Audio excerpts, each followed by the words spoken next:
Hi hello कशा आहात सर्व. तर आज बनवूया आपण फ्लावरची सुकी भाजी. कढईमध्ये तेल टाकून त्यामध्ये जिरं मोहरी छान तडतडून द्यायचं. त्यामध्ये कढीपत्ता घालायचा. कढीपत्ता छान परतल्याच्या नंतर त्यामध्ये बारीक चिरलेला कांदा घालायचा.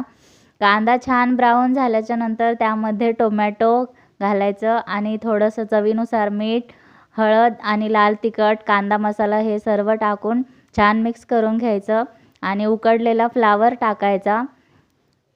सर्व मिक्स करून झाल्याच्या नंतर त्यावर झाकण ठेवायचं आणि 5 मिनिटे वाफ काढून घ्यायची. आता आपण चेक करूया भाजी झाली आहे का. छान आपली भाजी शिजलेली आहे. त्यानंतर आपण त्यावर कोथिंबीर घालूया. तयार आहे आपली फ्लावरची सुकी भाजी. व्हिडिओ आवडल्यास व्हिडिओला लाईक शेअर सबस्क्राईब नक्की करा. भेटूया नवीन रेसिपीसह. तोपर्यंत बाय बाय.